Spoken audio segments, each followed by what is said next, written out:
Hi, everybody. I'm Commish Orr.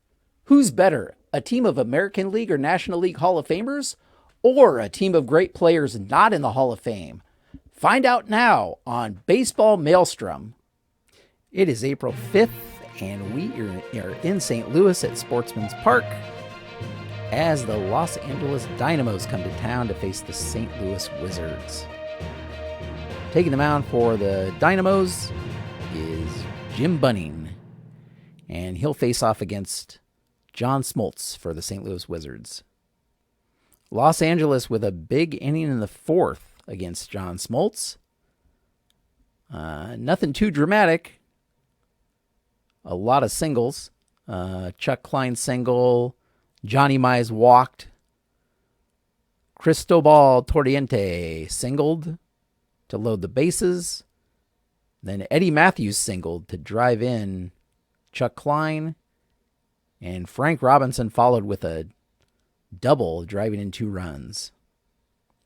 Bancroft grounded out to short, but another run was able to score there, and that put Los Angeles up 4-1 at that point in the fourth inning. St. Louis was able to respond a little bit. They scored 1 in the third. They scored another run in the fourth to make it 4-2. And that took us to the 7th inning with Bunning still in the game. Larry Walker led off the 7th with a double.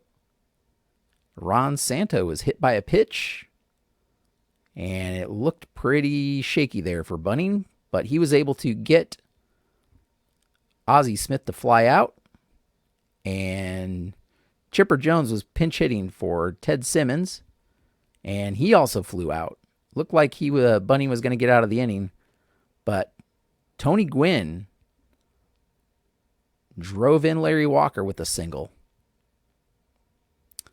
Glavine came in relief. Tom Glavine came in relief, and he promptly allowed a single to Oscar Charleston to tie the game at 4 before he was finally able to get Rogers Hornsby to fly out to end the inning. We head to the bottom of the 8th, and Glavine was still in at this point. However, after getting the first 2 batters out, Stan Musial and Willie McCovey, Larry Walker singled, and that was enough to bring in Trevor Hoffman for Los Angeles to try to shut the door on the Wizards. Hoffman allowed a single to Ron Santo and walked Tim Raines, who was pinch hitting for Ozzie Smith, to load the bases. But then Mike Piazza flew out to end the threat, and Hoffman was able to get out of the inning. That took us to the 9th, where Warren Spahn was pitching for the Wizards. And he walked Frank Robinson and then allowed a triple to Dave Bancroft in the gap. Johnny Bench walked, but then Joe Morgan grounded into a double play to end the inning. But that put Los Angeles up 5-4. And Goose Gossage came in the 9th for the Dynamos and shut down St. Louis, striking out Tony Gwynn and Oscar Charleston and getting Rogers Hornsby to ground out to second to end the game. Los Angeles wins this one 5-4 in a very close game. We look at the box score, we see Los Angeles only had 7 hits total. You had Frank Robinson and Dave Bancroft both drove in 2 runs. And Dave Bancroft, of course, had that RBI triple in the 9th to drive in the game-winning RBI.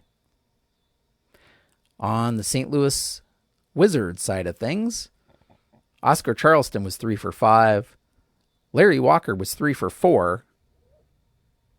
And Ron Santo was 2 for 3.